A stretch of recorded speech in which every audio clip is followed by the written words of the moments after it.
What if I told you that procrastination, imposter syndrome, self-sabotage, self-doubt, what if I told you that all of these things are actually the secret to discovering your life's purpose? Okay. I would say, tell me more. That would be the contradiction to what we so often hear, right? So everything I'm about to share with you is a combination of axiology, which is the study of values, teleology, the study of purpose, and neuroscience. Let's go. We are Gold Ivy. Our mission is to empower you to own and unleash your truth. Stories of resiliency are gold, and ivy grows in hard places. Those hard places are what create space for light to shine through. You decide what works for your daily life and how to transform our lessons into your gold. This is Ivy Unleashed, a Gold Ivy production. Keeping the flu and common cold out of your household is important whether you're 5, 35, or 95, and we're going to tell you the easiest and most delicious way to do just that. It's with All Things Elderberry, a woman-owned business that has all-natural, vegan-friendly, and gluten-free elderberry products. And when we say products, we mean a variety of delicious and beautiful products, not just for you, but for your entire household to get an immunity boost. If we had to pick our favorite product, I'm going with organic elderberry gummies. My kids are obsessed. We're trying to avoid sickness from school and make sure they can participate in their sports, so they take one every morning before they brush their teeth. They think the gummies taste like a mix of grape and cotton candy. I tried them too, and I can see why they ask for them every day. I love that they're boosting their immune system at the start of their day. My favorite All Things Elderberry product is the elderberry green tea paired with the elderberry honey. The green tea gives me a midday boost, and the honey gives the tea extra sweetness. I also put the honey in my morning coffee instead of creamer. So good. All Things Elderberry is my solution for staying healthy before traveling, avoiding frequent colds and sinus infections, really just maintaining my health all year round. What sets this brand apart from the others is there are no artificial additives in All Things Elderberry. Their elixir is made with organic, Missouri-grown elderberries, raw honey, and whole spices. Elderberries not only help with immune support, but may also slow the aging process with their powerful antioxidants, improve skin health, and can shorten the duration of severity of colds and flu. Visit allthingselderberry.com to explore their full range of immune-supporting products. Stay healthy and feel your best naturally. Use our code GOLDIVY at checkout for 15% off your first order. That's code GOLDIVY at checkout for 15% off your first order. We're coming at you with important information, warnings, and a solution. Sharing health and wellness gold with you is what we do. And so when we learned alarming information about devices that we routinely use, and we know you do too, we have to share it with you. What most people don't realize is that the electronic devices we're using, cell phones, Wi-Fi, laptops, and Bluetooth, emit electromagnetic fields, or EMFs. The devices we're holding by our brains, on our skin, by our reproductive parts are emitting EMFs, and prolonged exposure to EMF radiation has been associated with potential health concerns, including neurological effects, impacts on reproductive health, and sleep disturbances. Those studies alone are a cause for pause. But also, the International Agency for Research on Cancer that operates under the World Health Organization has classified non-ionizing EMFs produced by electronic products like cell phones, smart devices, and tablets a possible human carcinogen. Yikes. And our solution? SafeSleeve. SafeSleeve anti-radiation products are designed to give you peace of mind of knowing you and your devices are protected while making your devices even easier to use. All of their anti-radiation products incorporate their lab-tested shielding technology that can block over 99% of RF and 92% of ELF radiation. And that's important because the vast majority of products that claim to block EMF radiation either don't have any testing at all, or they only block a small portion of the harmful frequencies. We absolutely love the sleek look of these stylish products. They come in a variety of styles and colors. For our phone cases, I picked black, Andrea picked tan, and they include a built-in wallet with RFID protection and a magnetically detachable inner case. They're also anti-radiation products for tablets, iPad, and laptops. We are pumped because we have been looking for a brand to help protect ourselves and our loved ones from this radiation for months. My kiddos have the iPad cases.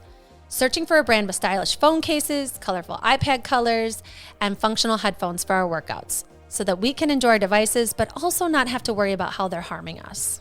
And without a doubt, it's time to protect ourselves. Grab your Safe Sleep phone case today and any of their other groundbreaking products at safesleepcases.com and use our code GOLDIVY for 15% off. And now to this episode of the Ivy Unleashed podcast.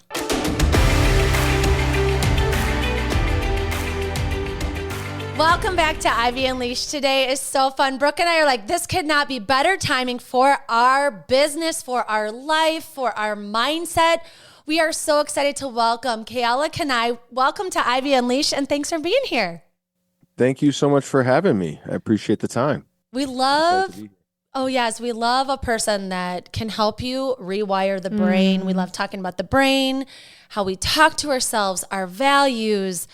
You know, it dictates how we show up in the world, how much we procrastinate, what we put our time and efforts towards. And that is exactly what you talk about. You get on stages for it. You coach people about this and really help people transform their lives. So we're excited to dig into everything. We have our own personal questions that we want to ask you. But really first, we want to dig into integrative neural conditioning, what that means, and how we can use it to benefit ourselves, our personal lives, and our business. Okay, so integrative neural conditioning is our term that we use for the process through which we help our clients change their brain. Okay, so if you don't mind, let me step back for a moment so I can add some context, which will make the content make more sense. So as you know, like today, I mean, we work with entrepreneurs, high achievers, folks that have big dreams, big goals. They really want to level up their life, and they're up to something big. They want to play full out, but they kind of also keep getting in their own way. Procrastination, self-sabotage, imposter syndrome, whatever it is. And they've typically, read the self-help books. They've done the big name guru seminars. They've done the positive thinking, the affirmations, the cold plunges, the morning routines, and they still find themselves not quite fulfilling that potential, and what we do is we help those people break free from some of those self-defeating behaviors without hocus pocus or woo-woo stuff. Like, not that I would say I'm half woo. I'm like one woo. We said the same thing. Yep. Yeah. Okay. We're down with two. We're down with two though. I can go there for sure. I can both be a skeptic and a mystic. But yeah, so we really rely on science-backed, research-based approaches, which we've packaged as integrative neural conditioning. We 100% guarantee the work. And the reality is that I didn't always start there, right? I was one of those people for over a decade as a wannabe entrepreneur. I struggled with my own self-defeating behaviors, and I really didn't understand where that stuff came from. And no, I'd be happy to talk about, some of the things that I went through in life that kind of led me to this, to discovering this, because I had to, I was searching for solutions to my own problems. And then that just took me down a rabbit hole, and it's been my number one fascination ever since. So integrative neural conditioning, when we are talking about changing our outcomes, ultimately what we're talking about is changing our behaviors. If we're talking about changing our behaviors, really what we're talking about is changing our thinking, because our thinking is our behaviors are a byproduct of our thinking. If we're talking about changing our thinking, what we're really talking about is changing our unconscious programming, right? So we know that 95% of all of our thoughts are happening unconsciously. Dr. Zaltman from Harvard is one of the first to really prove this. And so when we're talking about changing our unconscious thinking, what we're really talking about is changing our neural pathways in the brain. So, neuroplasticity, creating new neural networks, this sort of thing. So that happens in a few different phases.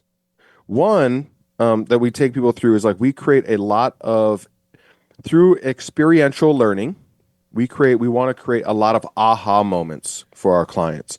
So these are the moments where you discover something about yourself, a belief about yourself, that you formulated about the world around you that's likely, some of those are serving you and some of those might be holding you back. So that is called a gamma burst. So a gamma burst is an electrical charge takes place in the brain. It's measured at about 30 to 100 hertz. And it's when distant portions of the brain connect for likely the first time. So we know we have a gamma burst because typically what happens is we'll say, I see it now. It's the aha moment. It's like, oh, I get it. Oh, I discovered it. Oh, I see how that's working. Oh, I can see how that's playing out in my life. Those are gamma bursts. When we have those moments, it opens a window in the mind or in the brain for us to create neuroplasticity, meaning the brain now becomes more malleable to change. It hasn't changed, and oftentimes people get those two things confused. They think like, oh, I just had this discovery. Everything's going to be different now. Not really. So it opens the window to neuroplasticity. When the brain is neuroplastic, we have a massive opportunity to change what's happening in the brain. Oftentimes, one way to do this is, things like repetition. Affirmations are a common form of repetition. Meditation can be a great way to create repetition. But what we also know about the brain is that it's an adaptation survival tool. So the greater the stress that it's under, the higher the stakes that it's exposed to, the faster it adapts and changes. And so that's why in our classes, everything that we do is experiential learning. So our online class, there's no note taking. You can take notes. We don't ban it or anything, but it's just, we tell people right up front, you're probably not going to take notes. You're going to play games. You're going to be in small group exercises. You're going to be, doing like, small group shares. Like, it's just a lot of interactive components. And then at our advanced classes, which are retreats, we take people through a set of experiences that, again, it capitalizes on the neuroplasticity of the brain. It's, high stakes games, nothing that's, unsafe or anything.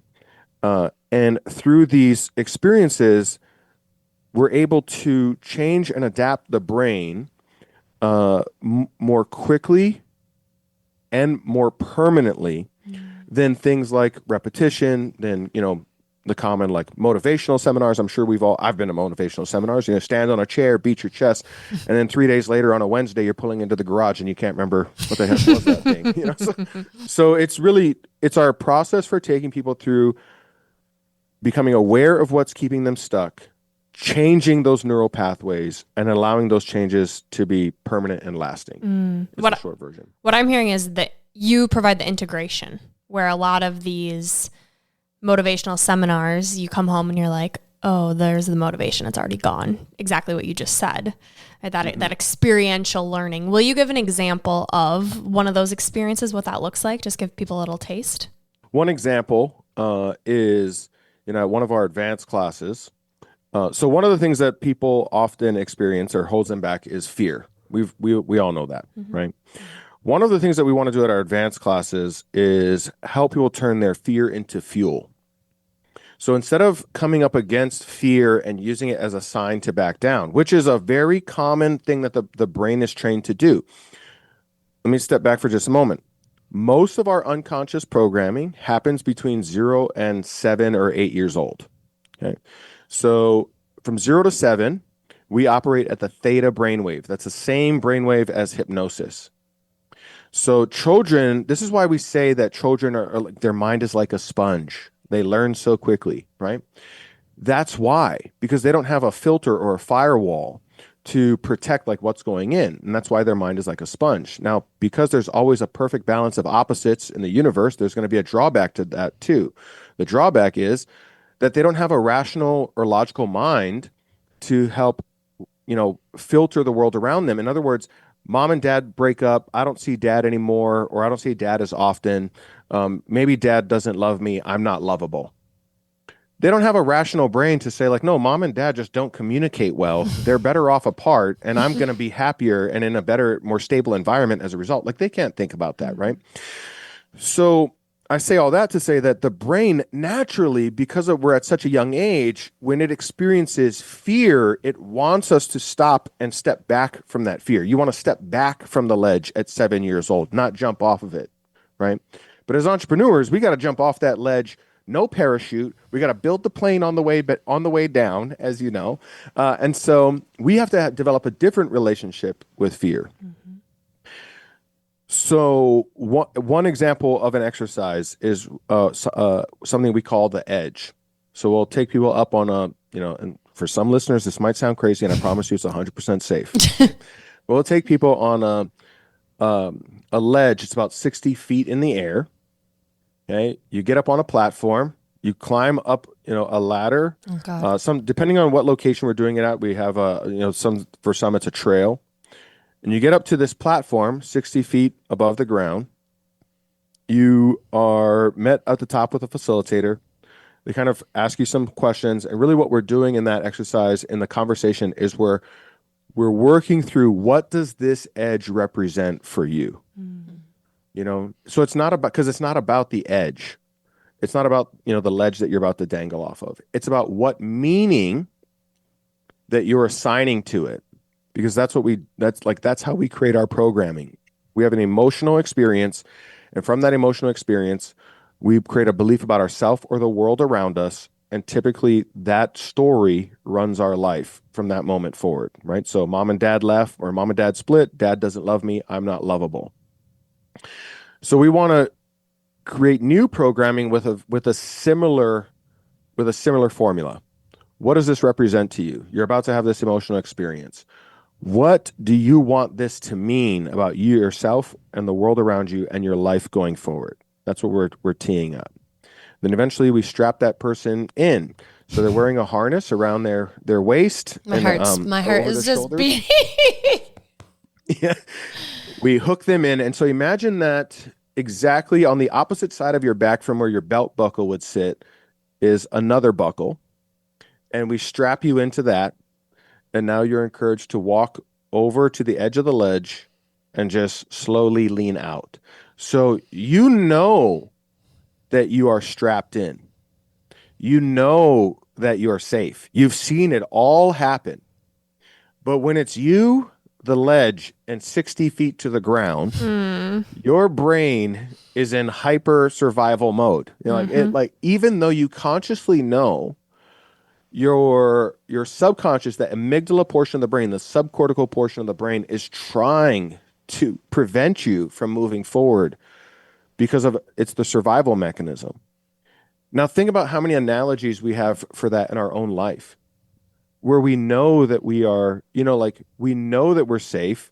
We know that, we can be very confident, we can be very certain, we can be very clear about who I am, why I'm here, what I'm here to do. I really believe in myself. And then we come up against some big challenge, and all that goes out the window, and we're like, oh my God, am I going to be able to pay the bills next month? What if I can't make payroll next week? And so can you see the symbolism there? Absolutely. Right? Yeah. No, so eventually what we're doing is we're getting them to push past that fear and to rely on their prefrontal cortex more than their subcortical brain, which allows them to change the relationship they have with fear, such that fear becomes a sign to move forward versus a sign to step back. That makes sense. Absolutely. And our listeners, a lot of them are women in their 30s, 40s, that kind of age range. And I'm thinking about them and how this might apply to them if they aren't an entrepreneur, right? There's so many scary things. It doesn't have to be business, that it's showing up. It's losing the weight, right? It's starting the business. It's being the type of parent you want to be when it's very different than someone else, or just kind of stepping out of the box, whatever that might look like. There's so many scenarios I can think of that it doesn't have to be business. I mean, I'm thinking of success and those types of things too, but I think this shows up in so many ways where I just keep thinking about authenticity, right? Of just being who you actually are and stepping into that and knowing yourself and knowing your values and knowing what that next chapter looks like for you. Because I think so many of us are right on the edge of the next chapter of, we all want more success or more intimacy or more happiness or more fulfillment, whatever it is. And I like how you talk about when you're going for those things, is not just understanding what the success could be, but also knowing what the drawbacks are, knowing both of those things and that balance. Can you kind of talk about the importance of knowing, if I do lose this weight, what the drawbacks would be and why it's important to also acknowledge and accept those things too? Okay, we are treading into deep water. Welcome to Ivy Unleashed. Yes, I like it. Okay. Who wants to know what I discovered that's an absolute game changer with my hormones, stress level, and quality of my sleep? I am not one to talk about supplements, but after learning all about magnesium, I have to fill you in. In May of last year, I tested my hormones and my doctor explained to me that most women are deficient in magnesium, how important magnesium is, and how the brand of magnesium matters. First, magnesium is involved in hundreds of biochemical reactions in your body. Cortisol regulation, take magnesium. Better sleep, magnesium. Muscle soreness and recovery, magnesium. Combat depression and anxiety, magnesium.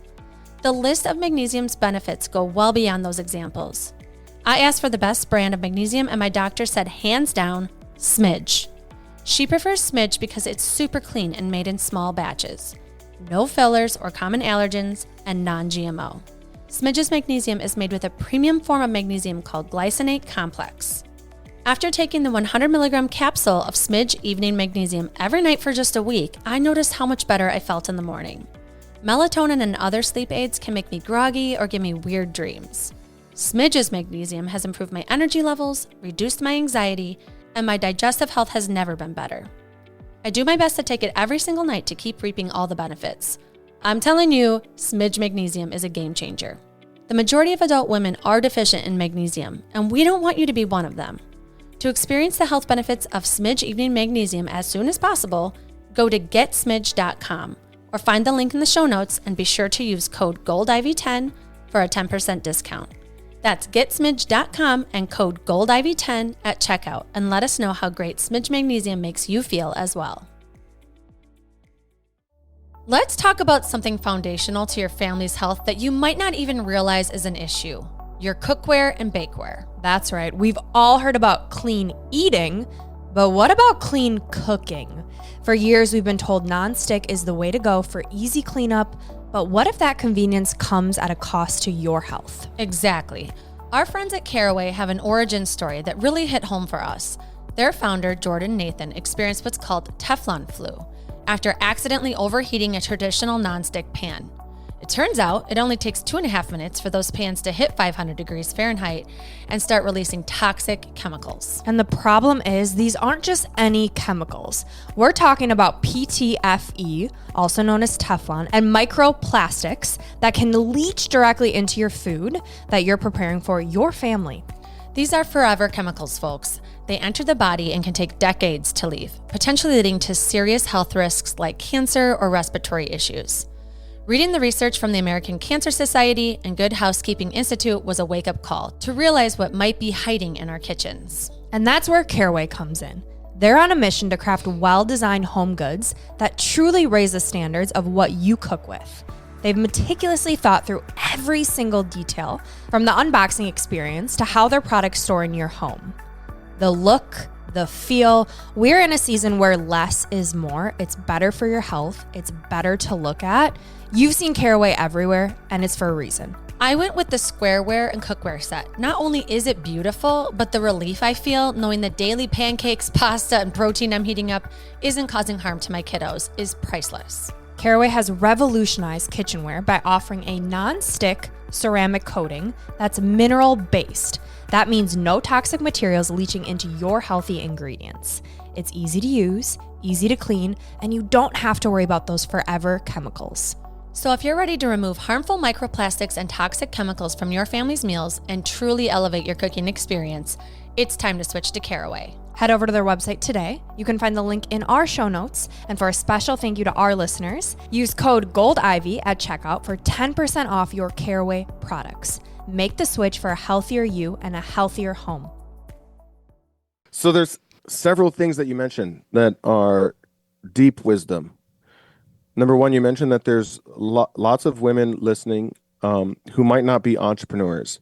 Ultimately, what we're training people to do is be a leader in their life.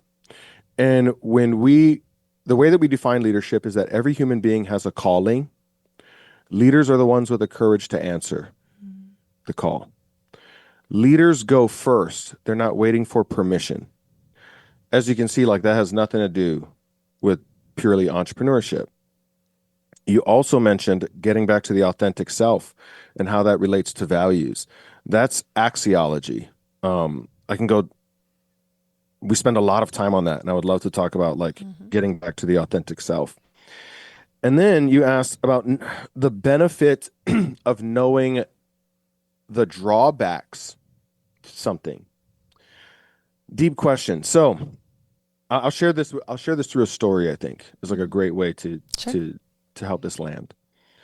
Recently, last year, so part of my story is I went from working in a coffee shop, minimum wage, living in my mom's spare bedroom, 500 credit score, to discovering the stuff that we're talking about here, kind of using it to help weaponize my mind, so to speak.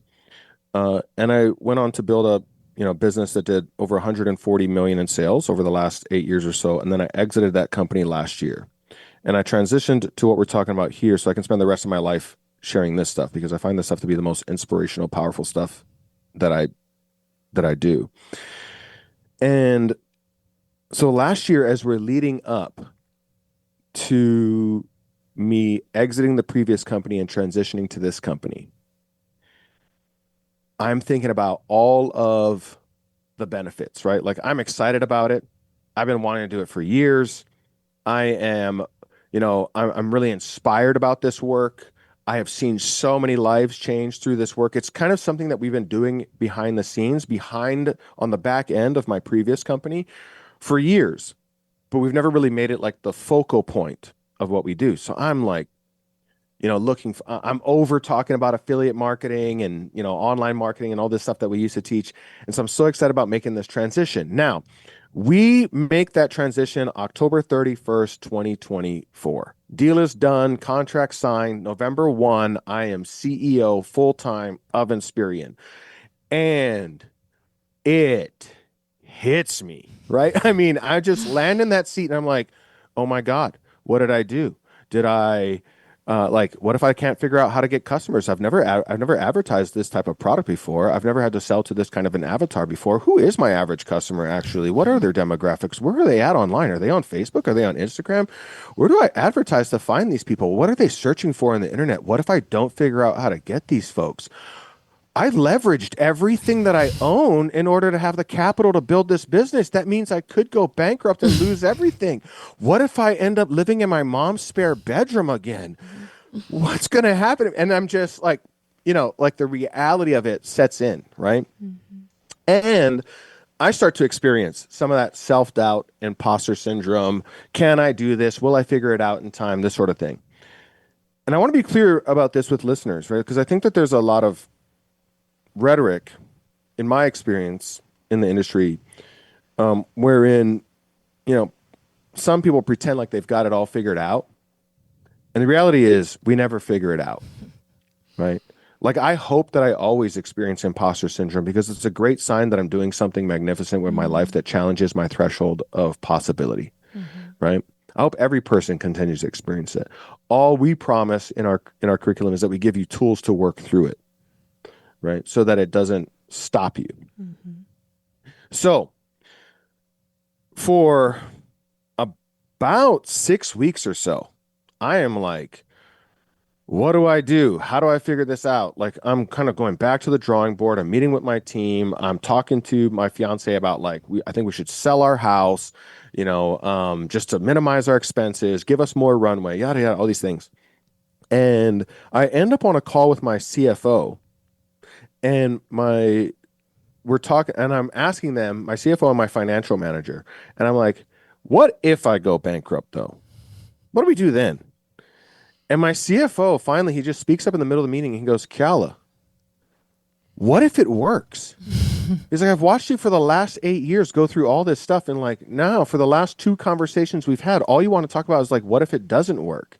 He's like, I would bet on you, man. Like, when are you going to bet on yourself? And I was like, Jesus. So I hang up thank God I keep great people around me. So I get off that call and I'm like, he's right. What's going on with me? So let's take a step back, because there's a perfect balance in the universe, right? So in physics, we can observe that in any closed system, which the universe would be a closed system, there is ultimately equanimity, equilibrium, or homeostasis. So for every benefit, there's a drawback. For every drawback, a benefit. For every price, there's a payoff. As human beings, though, we tend to see one side without the other because we learn through contrast. Without contrast, we can't learn. So we know hot because we know cold. We know up because we know down. We know left because we know right. Right. So contrast is how we learn. In order to make decisions, we have to experience contrast. So if you rewind, when I'm going into that transition to becoming this, the CEO of Inspirion, I'm seeing all of the benefits and none of the drawbacks. Right. I'm seeing like all of the upside of like, oh yes, I can't wait till I don't have to talk about this, affiliate marketing stuff anymore. And, I get to do this thing that I really love doing. And I'm going to, grow this company and, have these experiences and build out this ranch and all these things.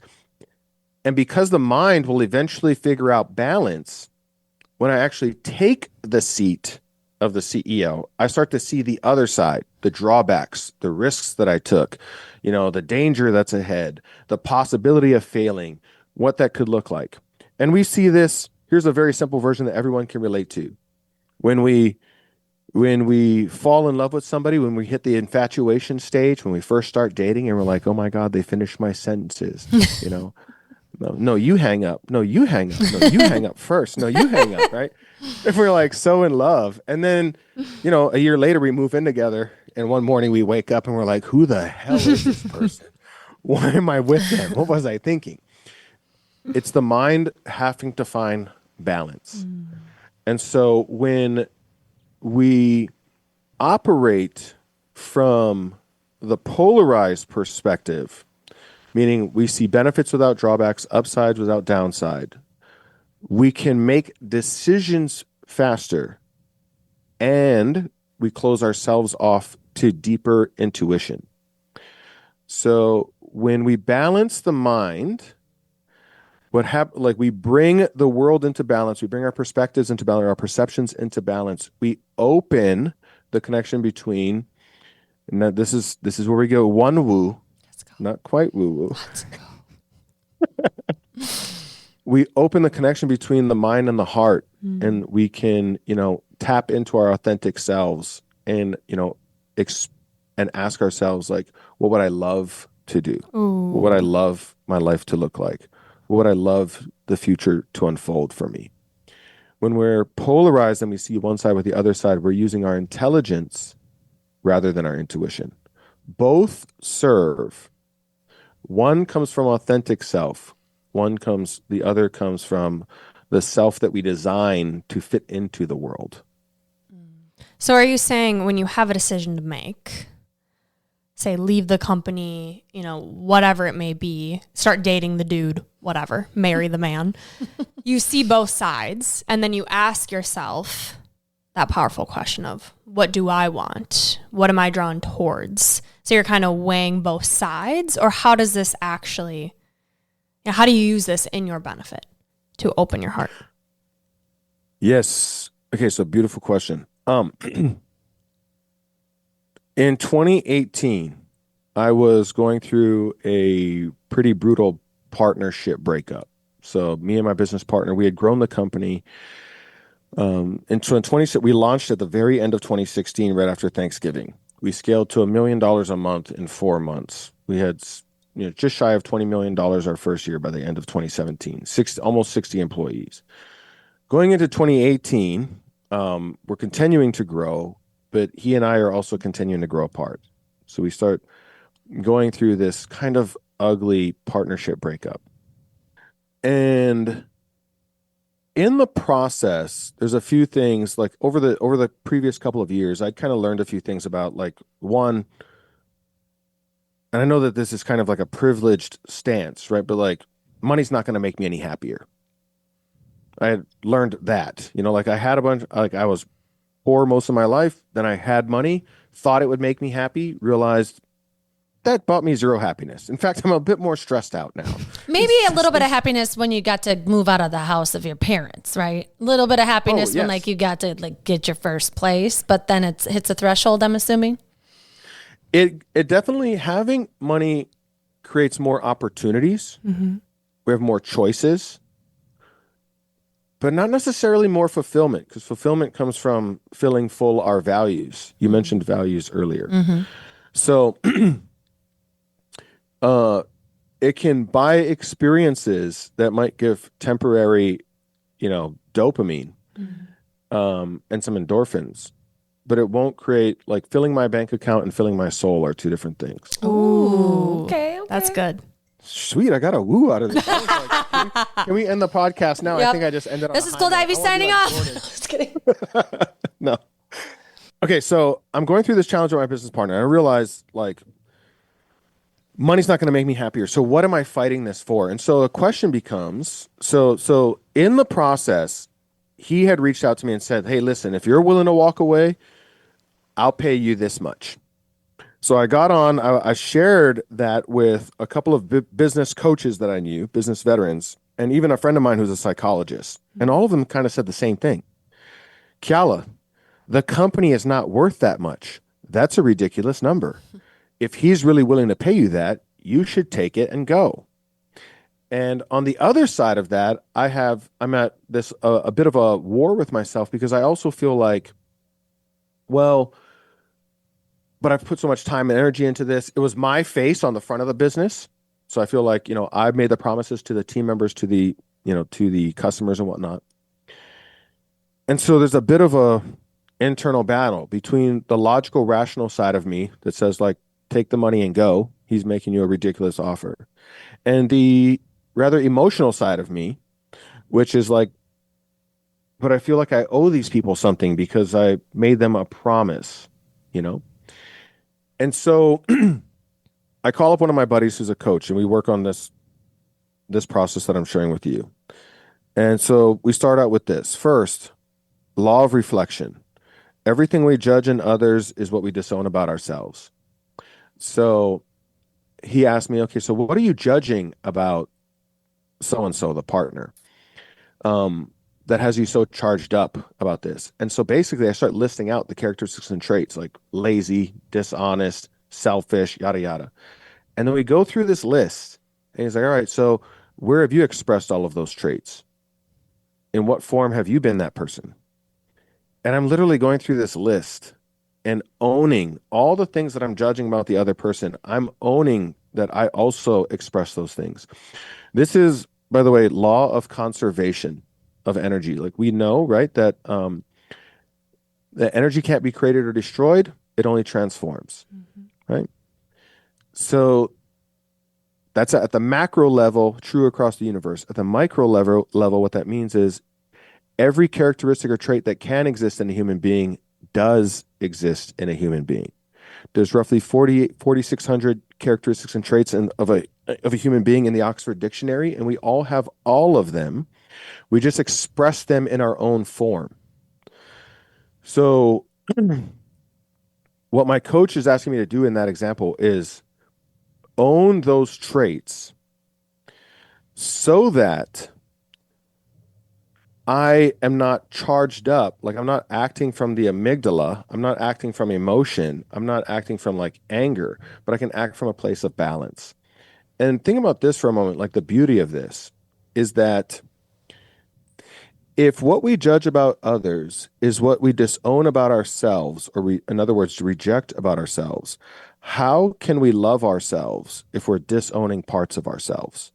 And so what the beauty of this is like, my partner, by showing up in the way that he's showing up, which is creating these judgments and charges inside of me, he is also, because of the beautiful divinity of the universe, giving me the opportunity to love myself more wholly, because he's bringing to my awareness the parts of myself that I've disowned. So I'm started asking all these questions, and I'm discovering, like, everything I'm judging about him, I also I've expressed these characteristics and traits. Then my coach asks me, okay, and by the way, like, I go through that until there's a tear in my eye, and I can realize, like, in Hinduism, there's the peak of enlightenment is a term called tattvamasi, which means I am that thou art. That we can see ourselves in everything outside of us, right? The law of reflection. And so there's a moment where I'm getting a tear in my eye and I realize like I am the same as the person that I'm in this battle against. Then my coach asked, okay, so now what are all of the, like, what are the, you know, which are you leaning towards? Are you leaning towards keeping the company or selling the company? Like, I'm really leaning towards keeping the company. He goes, okay, so what are the drawbacks of keeping the company? You know, and now we're going through this whole list of like all the different, like, I'm going to have to rebrand. I'm going to have to let a bunch of people go. There's going to be some financial challenges. I have no idea how much it's going to cost me. Da da da da da da da da da. We're going through this whole list. And he's like, all right. And so if you sell the company, you know, because you're seeing more drawbacks and benefits, what are the benefits of that? So I'm like, well, you know, well, I would get this money. I would be able to walk away from these responsibilities. I would not have these liabilities. Da, da, da. And we go through all of that. And then at the end, he says, okay, so, you know, and can you see that there's just as many benefits and drawbacks to leaving and just as many benefits and drawbacks to staying? I was like, yeah. And he goes, so now what do you want to do? Like from your heart. And I said, this is the work that I want to do in the world. And so I'm not fighting for the company. I'm actually fighting for my mission, like myself, my purpose. And that is something worth fighting for. So that's the beauty of like the difference between intuition and intelligence, if that makes sense. And if you're watching, you can see that Keala's getting emotional thinking about this and talking about this, which I love because it means it's like you're speaking to your soul right now. I feel like you're talking to like your like inner child, your innermost truth right now. And can you just talk about why that's making you so emotional right now?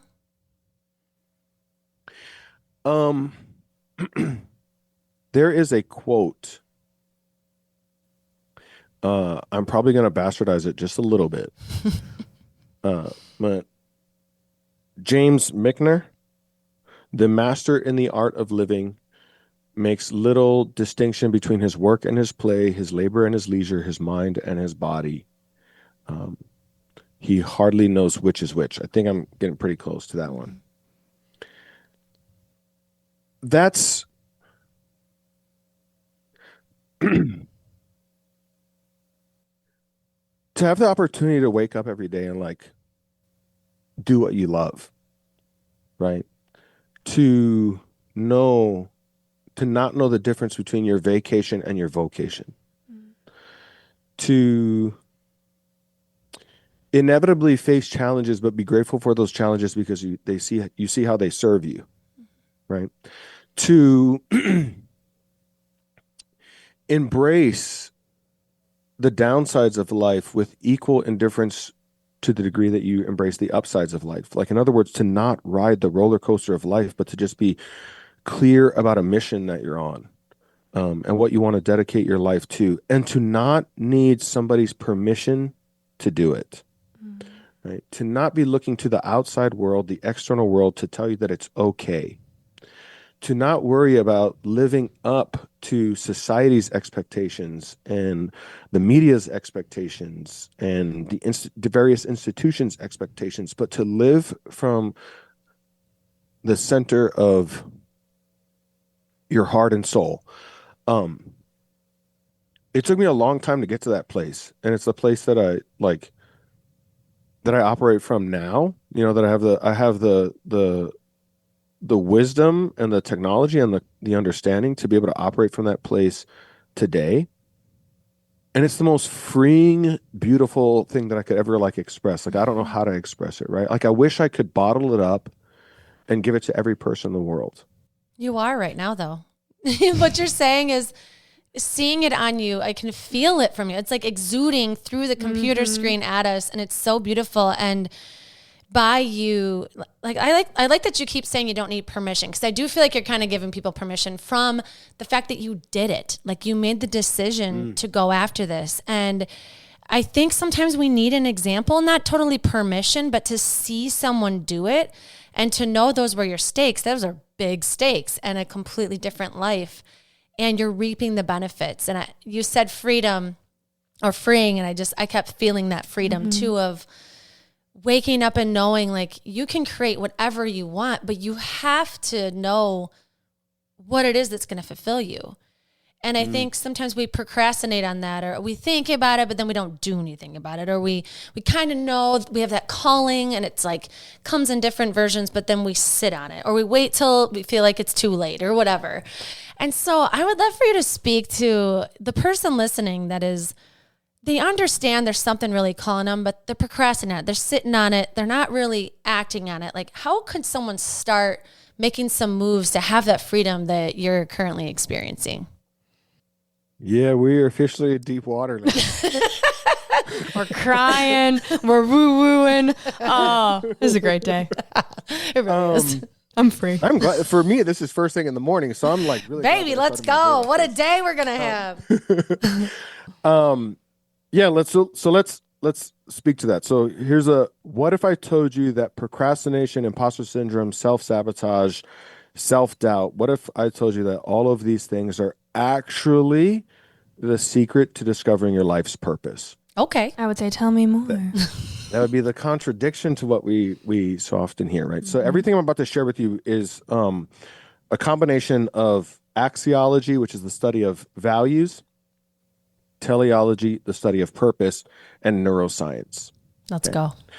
So through the lens of axiology, we can observe that every human being has a set of values that governs their life.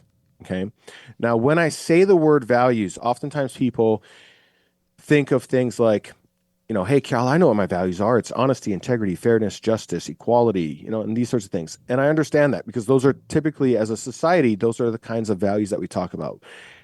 In reality, from an axiological perspective, those are social ideals. What I'm talking about is that every day that we wake up, there are the things that we value most in our life down to the things that we value so little that we probably don't even think about them. Okay. So our values also dictate, and this is where this is where things get real and applicable. Our values will dictate how we use our resources. So our primary resources as human beings is time, energy, and money. However we invest our time, energy, and money will ultimately become our destiny. Would you agree? Yeah. Right? So when we wake up every day, we're going to invest our time, energy, and money in direct proportion to the things that we value most, to the things that we value least. So example, the thing that we value most in our life is going to get the most of our resources. And then the next thing, and then the next thing, and then the next thing. But eventually we're going to run out of resources in our day long before we run out of goals or things that we want to accomplish. Okay. So I'm going to give you a very hypothetical example because I think the best way to really share this is through like an example of a couple. And I've shared this with rooms of like thousands of people now. And this is really like the thing that helps it land. And I want to be clear. I'm going to give a very stereotypical example of a husband and wife in Western society. I'm not saying that this is what a husband's role is. I'm not saying that this is what a wife's role is. I'm not saying this is what a husband should be or what a wife should be. I'm not even saying, that they should be biologically male or female. I'm not making any of those, statements, right? I'm just trying to make a very simple explanation so that we can get to the heart of the matter. So let's say that we have a husband, and every morning that he wakes up, the first thing that he thinks about is his business goals, the projects happening in the business, that sort of thing. If he's not working on the business, he's working on being a better leader. So he's studying, to grow the business, build the organization, whatever it is. If he's not doing that, he wants to manage the family's finances so they can build financial independence. If he's not doing that, he wants to go play some golf. If he's not doing that, he'll make some time for the kids. If he's not doing that, he'll make some time for his wife. This sounds familiar. And then, if he keeps saying that he wants to go to the gym and get in shape, but for whatever reason, he just never quite seems to invest the time, energy, and money necessary for a long enough period of time to make that happen. Okay. Now, his wife, his counterpart, though, like she wakes up in the morning, first thing she thinks about the kids' education, the kids' health, the kids' after school programs, like she feels like their whole life revolves around the kids. And when she's not doing something that relates to the kids, then she'll make some time to do some art. She also says that she really wants to be an entrepreneur. She wants to start her own business. She wants to be financially independent, from her husband. she's on her 6th business now. She's joined several network marketing companies. Let's say she swears that this is a thing that she wants to do, but she just never invests time, energy, and money long enough to make that manifest in her life. So both of these people, when they wake up in the morning, they both have time, energy, and money to deploy throughout their day. But the husband's is going to go to his business. The majority of it all is going to go to his business. And if he has any left over, he's going to pick up a book or go to a seminar, go to a conference, or listen to a podcast to be a better leader. If he has any left, he's going to spend it, managing the company, the family's finances and managing their financial portfolio. If he has any left, he might go play some golf. If he's got energy left, he spends some time with the kids, spends some time with the wife, but he just never quite makes it to the gym. When she wakes up in the morning, she's getting the kids ready, making breakfast, packing their lunches, taking them to school, talking to their teachers, this sort of thing. She's there when they get out of school. She's taking them to their soccer practices. She's making sure they're getting tutoring, these sorts of things. But she just never has this time, energy, or money at the end of her day after she's, taking them upstairs and tucking them in after watching Netflix together. She never has that time, energy, or money to build her business. When we're pursuing the things that are highest in our values, right, we experience symptoms. Those symptoms include diligence, fortitude, follow-through, clarity, certainty, confidence, purpose, alignment, fulfillment. When we are pursuing the things that are lower in our values, in this case, for the husband, the gym, and for her, the business, we also experience symptoms. Those symptoms will be procrastination, imposter syndrome, frustration, hesitation, self-sabotage, self-doubt, and on that list goes. And so,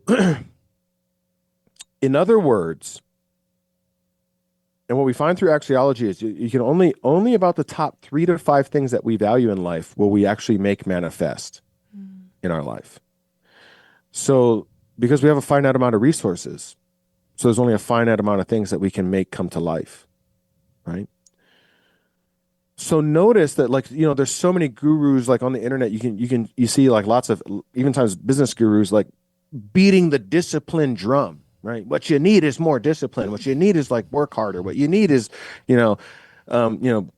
work your face off and work your, ass off and stuff. And it's man, I might not be able to tell the difference between those two things at times for myself, but I'd like to keep both of them and get my goals. So, my point is, the reality is, if you look at that wife, that mom, she's extremely disciplined when it comes to taking care of those kids. She doesn't need a reminder in her calendar. She can remember their soccer games it's in the back of her mind. It's almost intuitive. That husband, he doesn't need an accountability partner to wake him up every day and tell him to go work on his business or to manage his finances, right? When we live by our highest values, we have inspiration. The etymology of inspiration means from the spirit within. Some might call it a window into the soul. When we pursue things that are lower in our values, we need motivation. Motivation, because we lack inspiration, we need motivation. Motivation means an external force to keep us accountable to the things that we say that we want to accomplish. And so this means, and think about how beautiful this is, we are physiologically designed, biologically wired to pursue the things that are most purposeful and meaningful in our lives. Our brain is a telos, purpose-seeking machine. But we also live in a world that tells us who we ought to be, need to be, supposed to be, have to be, should be, in order to earn the label successful, worthy, or enlightened. And so we go to war with ourselves, trying to pursue who we think we ought to be at the price of who we were born to be. And so when we live by our highest values, we unlock our authentic self. our mind, our brain is designed to take us there once we know how to use it. Because what good would be accomplishing a goal if it comes at the price of your soul? I'm just gonna pause there. I know, I don't Let know how that to follow that up. sink in.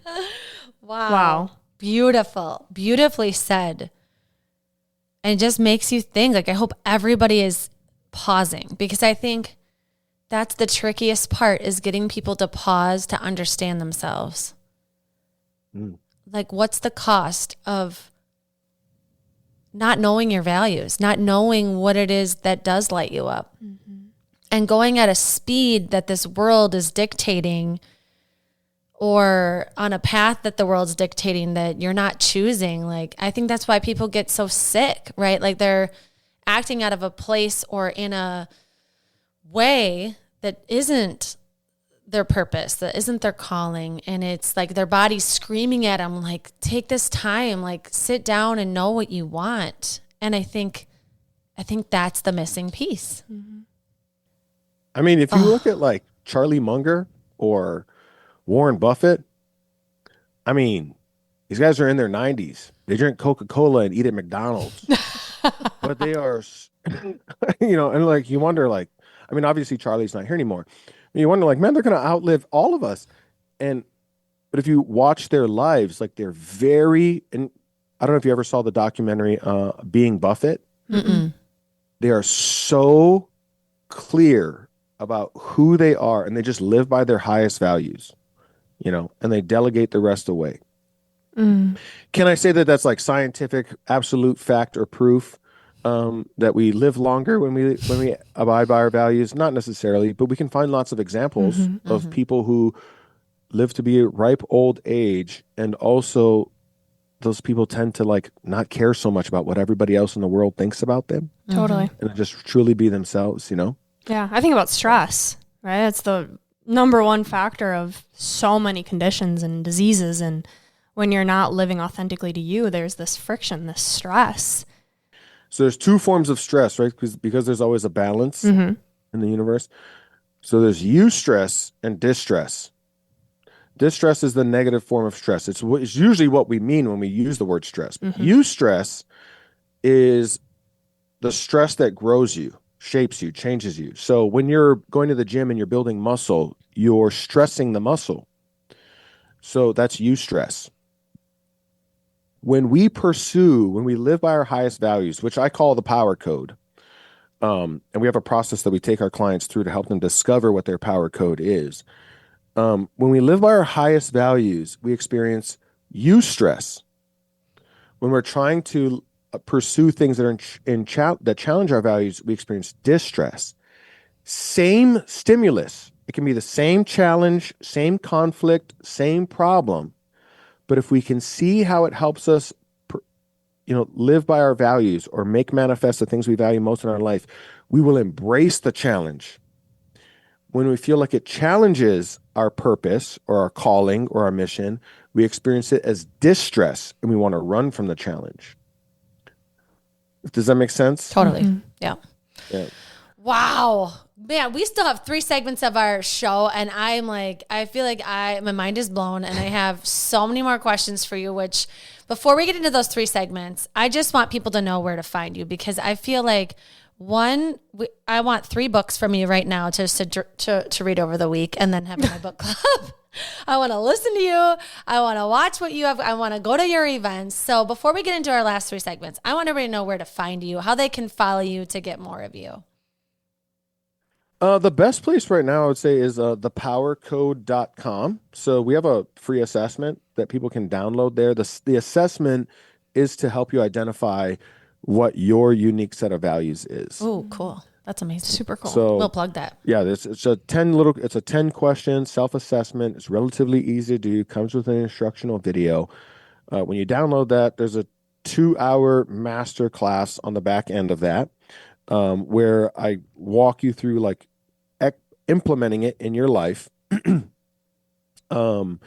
We get messages all the time from people, by the way, that attend that master class. Like, do I offer something at the end of it? Yes. Cat's out of the bag. Letting you know. I'm going to offer you something at the end of it. But we get messages all the time from people in that masterclass. They're like, I was in tears in your masterclass. Like that masterclass by itself was like life changing. And then at the end of it, we just add, like, if you want the result faster, you can work with us, but I give you the entire process, right? So it's just a do it yourself. Great. If you want us to do it with you and coach you along the way, then there's a shortcut, obviously, and that's what we offer at the end. But that's if there's a few different tools in my arsenal that I really have come to know, love, and trust and utilize over the years. But one of them that's probably the most powerful is the power code. Like to really live like you're talking about from your authentic self, So Awesome. Super cool. We'll plug all that in our show notes. So the first segment is your 3 gold stars, your top 3 takeaways. And when I think about you starting with working from a coffee shop, selling a massive business, everything you've been through, the risks you've taken, what would you say 3, biggest lessons have been for you, or what you'd want to share based on your journey in life thus far?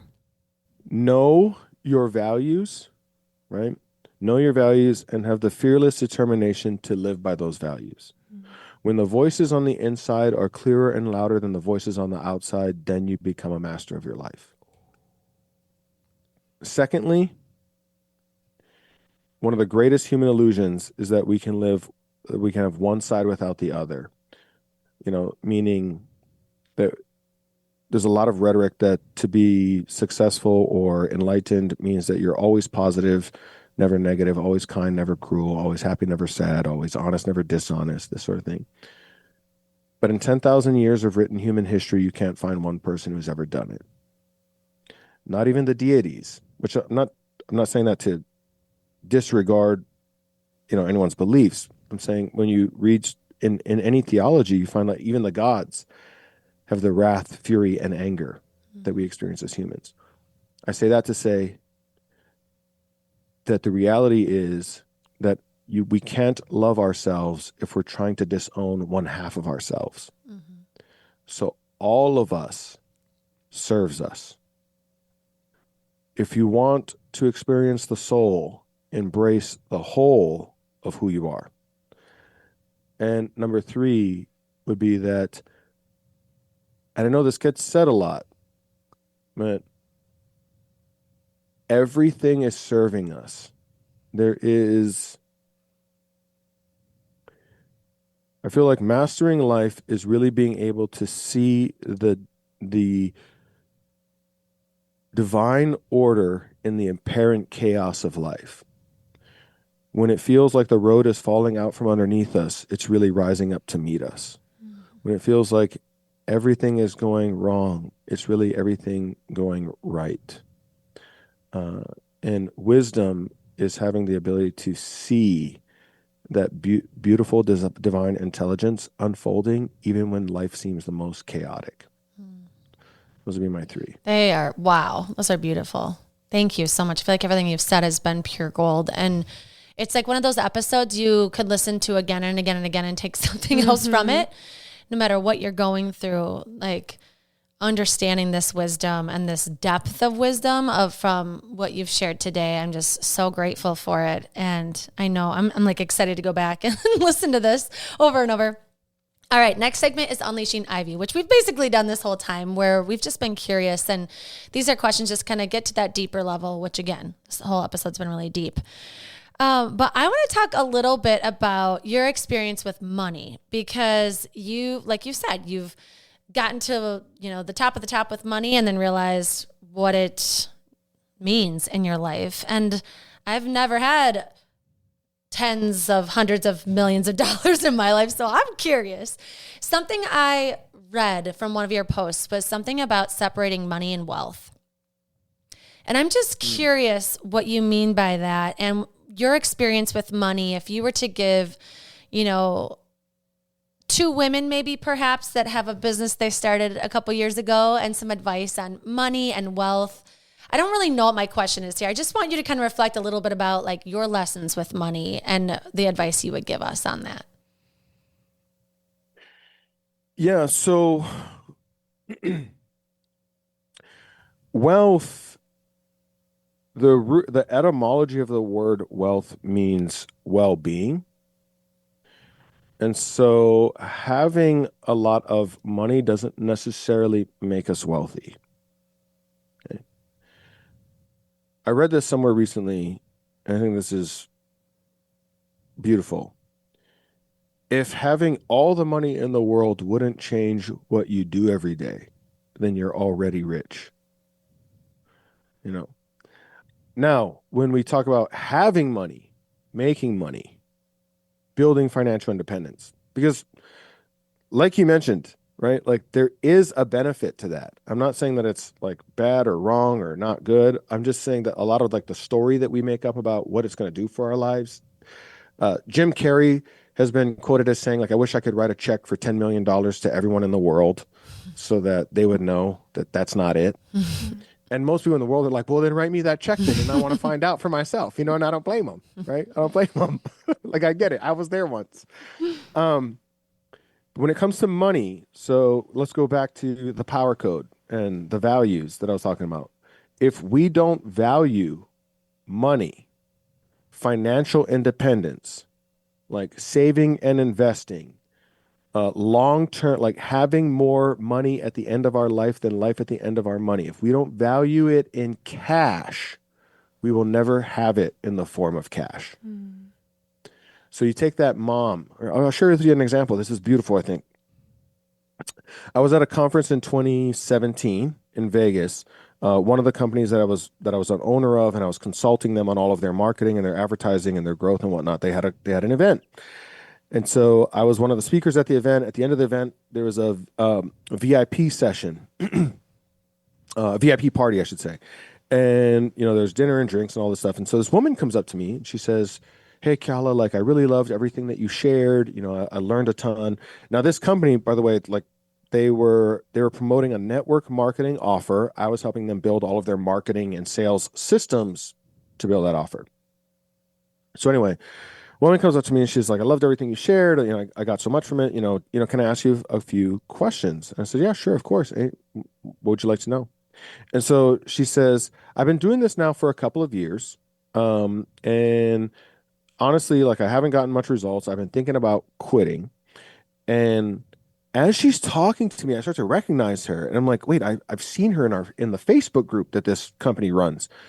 And it's like, I think she has like 7 kids. Like she just recently made a post in there that she has like 7 kids or whatever. So she's talking to me. She's asking me a question. She's telling me about these challenges that she's having. And I say, hey, can I ask you something? She says, yeah. I said, I think I recognize you. Like, don't you have like 7 children? She's like, yep. And I said, aren't like the 2 oldest like getting ready to go to college? She's like, yeah, they're graduating. They're twins, yada, yada. And so we get to talking. She's talking. Notice how she lights up. She starts smiling. Her tone has changed, right? And I said, I know this might sound a little weird, but entertain me for a moment.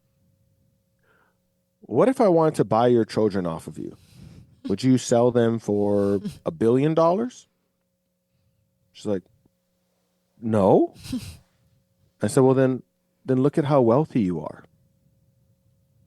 And she got teary-eyed, right? And I said, you're judging yourself because you're trying to measure yourself with my ruler. Mm-hmm. But if I measured myself with your ruler, I'm the one who's poor. I don't have 7 children. When I wake up on Christmas morning, it's quiet in my house. Mm-hmm.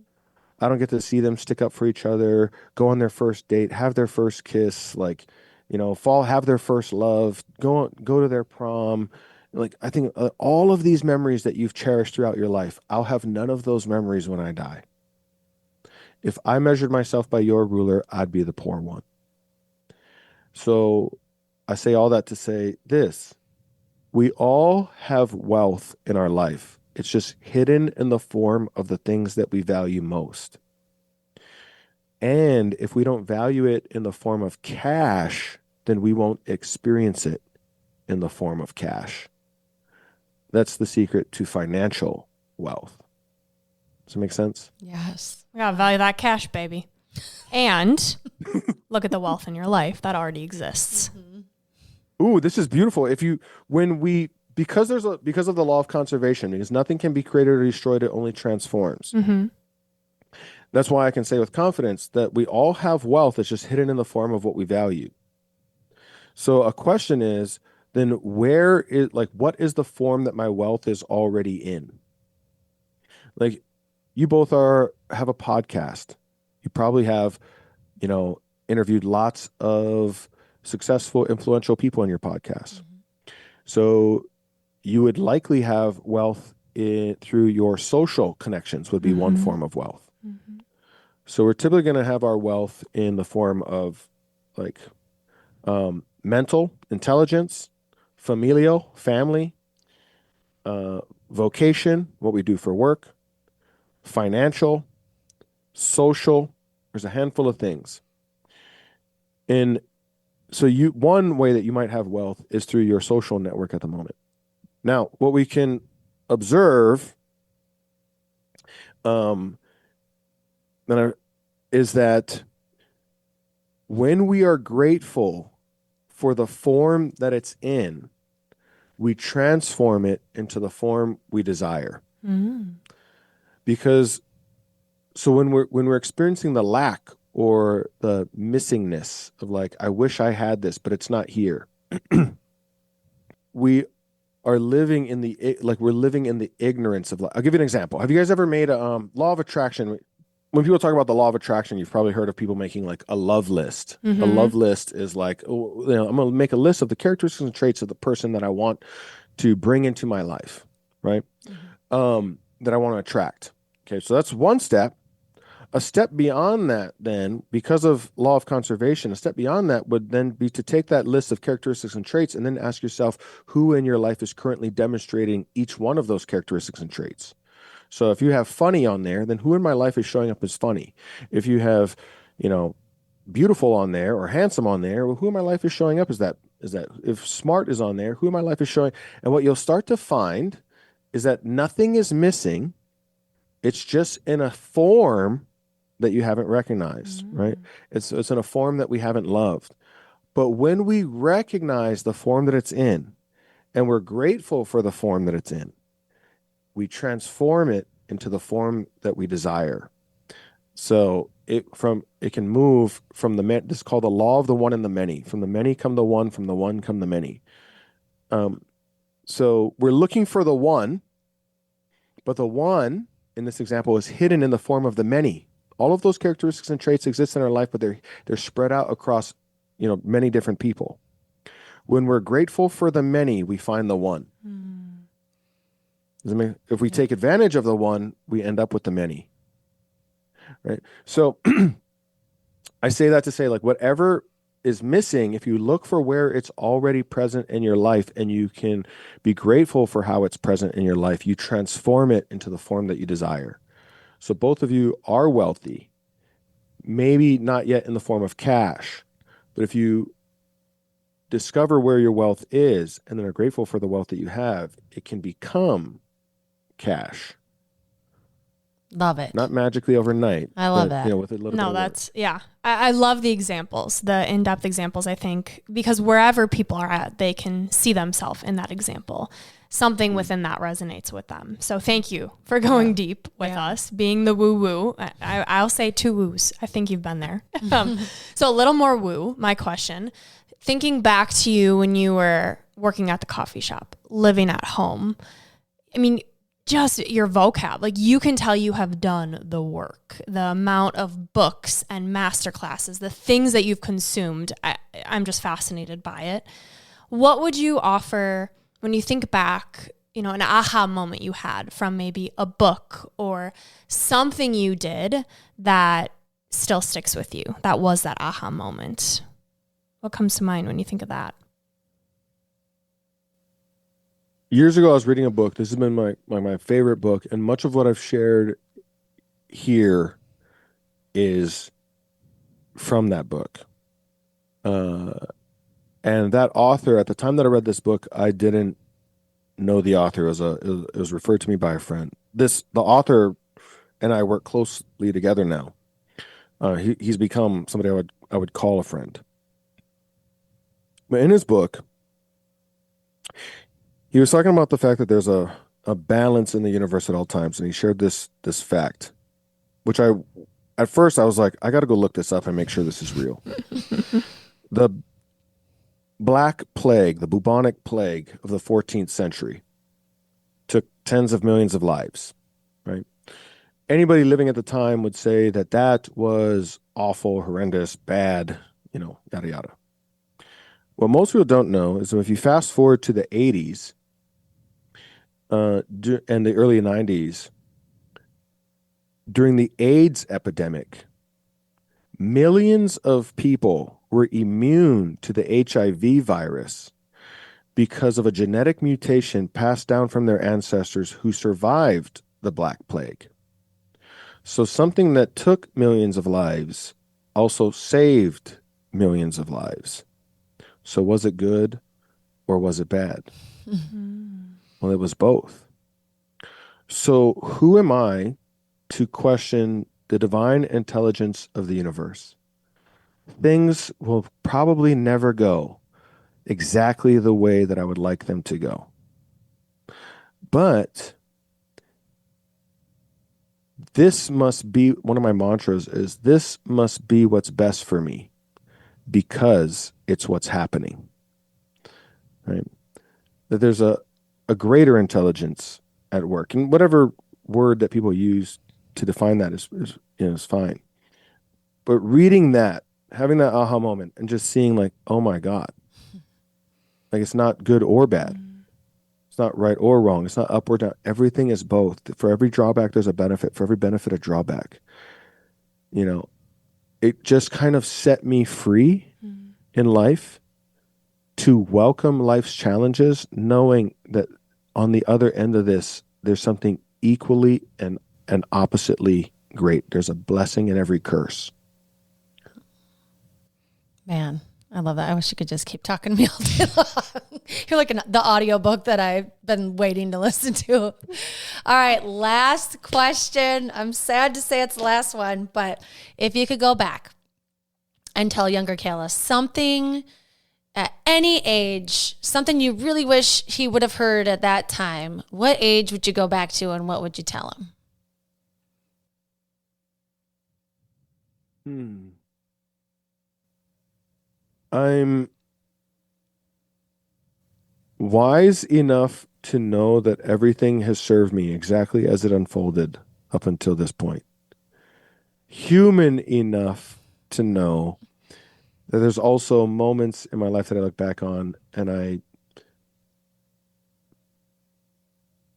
reflect on as like valuable or meaningful pivots in my life. There was a moment when I was standing over my grandfather was diagnosed with cancer. They gave him 6 months. He lived 3 years. One day I heard my grandma screaming. We lived on a property behind her house.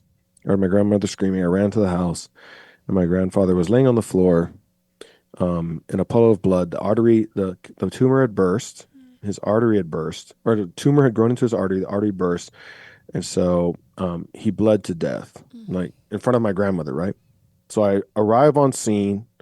I'm seeing his body laying there in a pool of blood right as the ambulance shows up or whatever. And if I could go back to any moment, I would whisper into that 16-year-old's ear that everything is serving you, even if you don't understand how it's serving you now. That one took me a while to work on, that one took me, that I've revisited that moment many times. And that one took me a while to work on. And today I can see how it served me. There was several years after that where I didn't have the wisdom that I have today, where that moment plagued me. And I wish I could whisper in that 16-year-old's ear. Wow. This episode, you, such a gift. Thank you for being vulnerable, for going there, for believing in yourself, doing the work. This is going to touch so many people that within a little over an hour are completely different because of the words that you shared and you going there, opening your heart. So I just want to say thank you from the bottom of ours.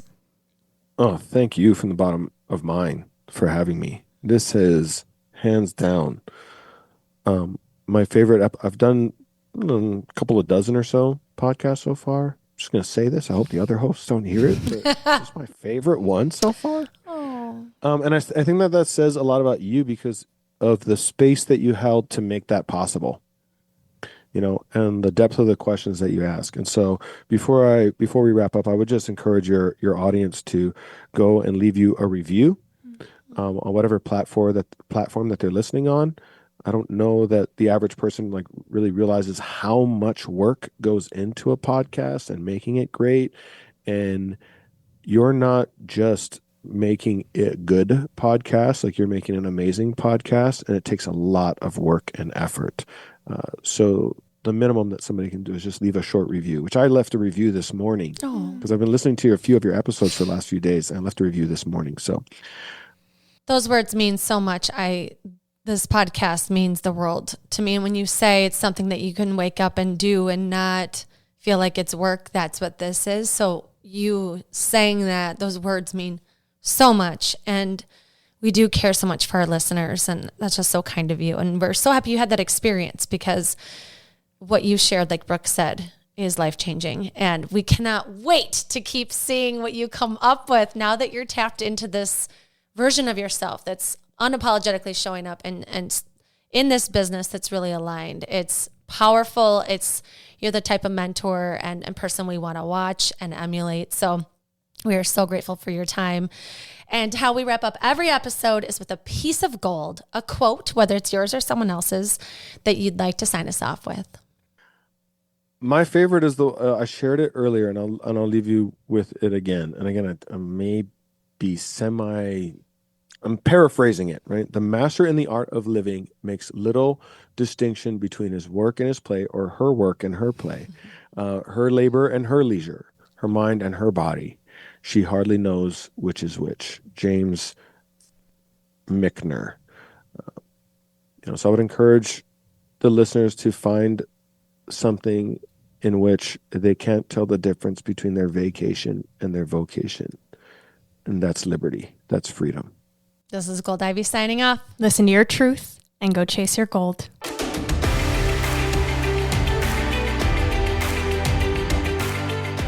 We want to thank you and encourage you to celebrate yourself for taking the time to learn and get inspired in your one beautiful life. And if this podcast means something to you, it would mean so much to us if you'd be willing to take 30 seconds to help support our mission to keep bringing you inspiring stories and guests. First, following the podcast is important because it helps you never miss an episode. To do this, just go to the Ivy Unleashed podcast show page on Apple Podcasts, Spotify, or wherever you listen to podcasts, and then just tap the plus sign in the upper right-hand corner or click on follow.